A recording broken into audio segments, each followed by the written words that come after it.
NEET 2025 ख़त्म हो चुका है। बहुत सारे बच्चों का बहुत सारा मेहनत करने के बावजूद भी नीट का पेपर ख़राब गया है। अब वो ये सोच रहे हैं कि अब उसे क्या करना चाहिए। जैसे कि तुम लोग सब थंबनेल देख के आया हो कि ड्रॉप लेना चाहिए या फिर मूव ऑन करना चाहिए। और मैं तुमको एक बात बताऊं, मैंने अपने यूट्यूब कम्युनिटी पोस्ट पे एक पोल किया था जिसमें मैंने पूछा था नीट का पेपर होने के बाद जो जिसका ख़राब चल गया है वो क्या करना चाहते हैं। वो दोबारा से ड्रॉप लेना चाहते हैं, फिर से जीतना चाहते हैं, या फिर they feel like they are giving up.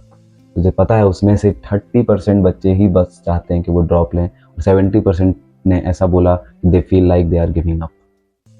तो आज हम लोग इसी पे बात करेंगे कि क्या करना चाहिए, हमें मूव ऑन कर जाना चाहिए क्या, या फिर हमें ड्रॉप लेना चाहिए और फिर से लड़ना चाहिए, फिर से उठ खड़े होना चाहिए और फिर से जीत के दिखाना चाहिए। हम दोनों रास्तों में किस रास्ते में जाएंगे।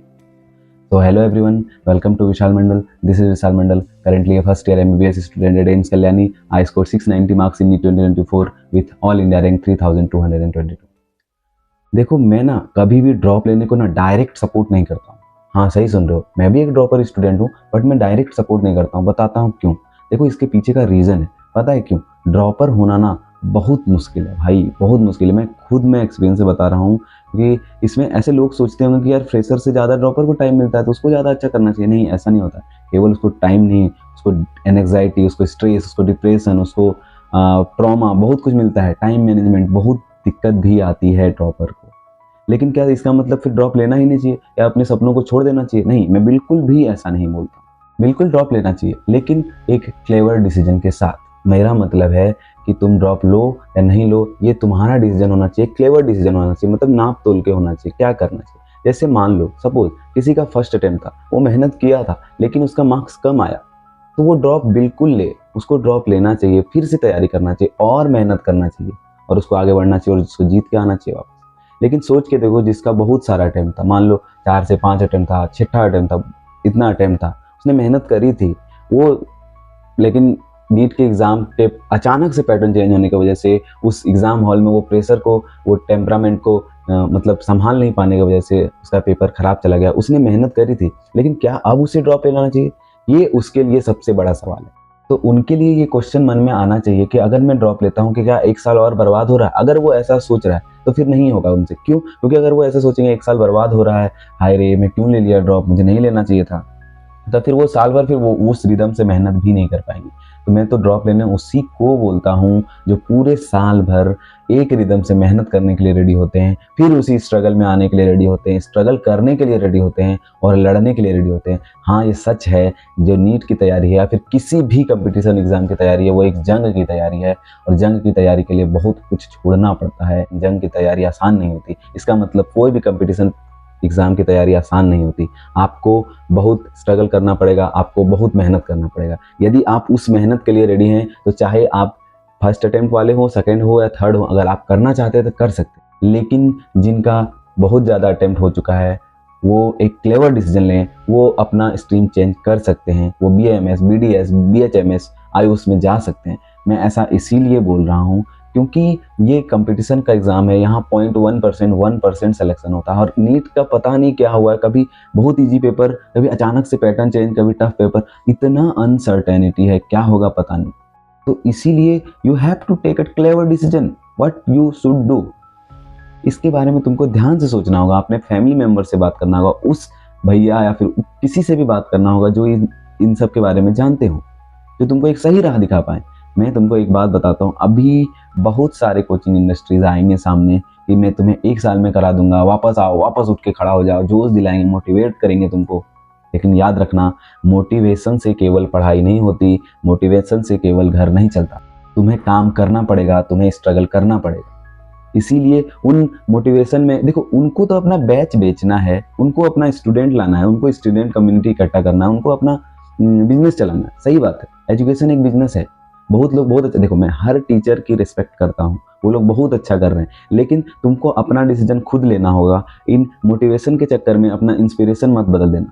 मैं सही बता रहा हूँ, क्योंकि मोटिवेशन से पढ़ाई नहीं होती। अगर तुम्हारे अंदर इंस्पिरेशन है तो तुम पढ़ लोगे, तुम मेहनत कर लो।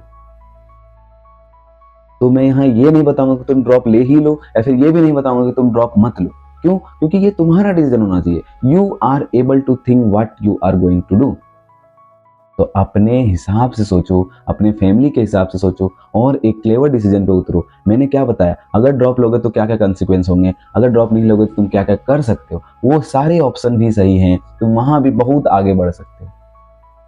इतना कंपटीशन, इतना कुछ होने के बाद तुम सोचो ना, तुमने 1 साल कड़ी मेहनत की, बहुत मेहनत किया, फिर नहीं हुआ, लेकिन तुम्हारा ये लास्ट अटेम्प्ट था, तुम सोच के रखे थे, फिर नहीं हुआ, तुम क्या छोड़ दोगे क्या? खत्म हो जाएगा क्या सब कुछ? नहीं, तुम मेडिकल फील्ड में ही जा सकते हो यार। एमबीबीएस नहीं हुआ तो क्या हुआ, बीडीएस हो सकता है, बीएचएमएस हो सकता है, बीएएमएस हो सकता है, आयुष हो सकता है। भैया आप ऐसे क्यों बोलते हैं मेरा तो एमबीबीएस सपना था। बिल्कुल, मैं तुम्हारे सपने की रिस्पेक्ट करता हूँ, तुम्हारे मेहनत की रिस्पेक्ट करता हूँ, लेकिन तुम सोच के देखो तुमको क्या करना चाहिए। तुम सोच रहे हो ये भैया कैसे भैया हैं, सब तो हमको बताते हैं कि यार ड्रॉप ले लो, फिर से तैयारी करो, फिर से आगे बढ़ो, कम बैक करो। मैं देखो झूठा दिलासा नहीं दूंगा, मैं रियलिटी चेक करवाने आया हूँ, मैं रियलिटी बताने आया हूँ कि ये कंपटीशन के माहौल में, ये 0.1% सिलेक्शन रेशियो के बाद में, इतने सारे बच्चे के बाद में और इतना सारा अनसर्टेनिटी के साथ तुम अपना डिसीजन अगर ले लेते हो, थोड़ा सा मोटिवेशन, थोड़ी सी चिंगारी की वजह से, फिर वो चिंगारी कब राख बन जाएगी पता भी नहीं चलेगा। वो मोटिवेशन कब खत्म हो जाएगा पता भी नहीं चलेगा। मोटिवेशन से पढ़ाई नहीं होती, मैं बार बार बता रहा हूँ। इसीलिए अपने आप को एक सही डिसीजन पे उतारो, और अगर तुम ड्रॉप लेना चाहते हो मैं तुम्हारी रिस्पेक्ट करता हूँ, क्योंकि इतना अनसर्टेनिटी, इतना कंपटीशन के बावजूद भी अगर तुम ड्रॉप के फैसले तक पहुँचते हो तो मैं तुम्हारे इस फैसले की इज्जत करता हूँ, और मैं तुम्हें बोलता हूँ कि तुम स्ट्रगल करने के लिए रेडी हो और तुम कर सकते हो। और मैं उनकी भी रिस्पेक्ट करता हूँ जो ये चाहते हैं कि वो इस स्ट्रीम से थोड़ा सा साइड हो जाएंगे, क्योंकि उनका अटेम्प्ट ज़्यादा हो चुका था। देखो मैं भी बीएससी कर रहा था, मुझे वहाँ मन नहीं लगा, मैंने छोड़ा उसको, फिर ये किया, मैंने मेहनत किया, मैंने दोबारा से डिसीजन लिया, लास्ट में किया। तो इसीलिए वो मेरा खुद का डिसीजन था या, लेकिन मेरे घर वालों ने मुझे सपोर्ट किया, तो उसी हिसाब से if your family supports you then you should go. इसीलिए मैं बोल रहा हूँ, तुम अपने लिए, अपने परिवार के लिए अच्छे से सोचो, दिमाग लगाओ, थोड़ा ध्यान से सोचो। किसी के चक्कर में, किसी के फालतू मोटिवेशन में, किसी ऑनलाइन प्लेटफॉर्म या फिर कोई भी बैचेस के चक्कर में मत पड़ जाना। खुद से सोचना, अगर तुम पहुंचते हो डिसीजन तक, उसके बाद जो भी डिसीजन लो उसमें मन लगा के काम करो। ये सबसे पहला रूल होना चाहिए तुम्हारा। उस जो भी डिसीजन लो उसमें मन लगा के काम करो, उसमें जी जान लगा दो, उसमें दिन रात एक करना तो पड़ेगा। मैं बताया ना, कोई भी कंपटीशन एग्जाम जंग होती है, जंग की तैयारी होती है, उसमें स्ट्रगल करना पड़ेगा।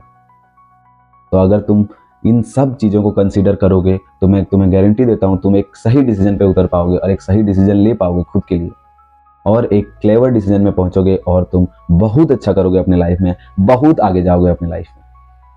तो आई होप तुमको ये पसंद आया होगा, मैंने जो जो बताया वो समझ आया होगा। तो अगर तुमको ये सही लगा, मेरी बातें सही लगी तुम्हें, तुम लाइक करना और चैनल को सब्सक्राइब कर देना और उस बेल आइकन को दबा देना, ताकि नई वीडियो की जानकारी मिलती रहे। क्योंकि मैं अगला वीडियो ये बनाने वाला हूँ कि जो ड्रॉप लेने का सोचे हैं उनका 1 साल का रोड मैप क्या होना चाहिए, वो कैसे तैयारी करेंगे कि नीट 2026 फोड़ के आएंगे। तो thank you for watching till the end. तो तब तक के लिए all the best, keep growing, keep hustling, all the very best.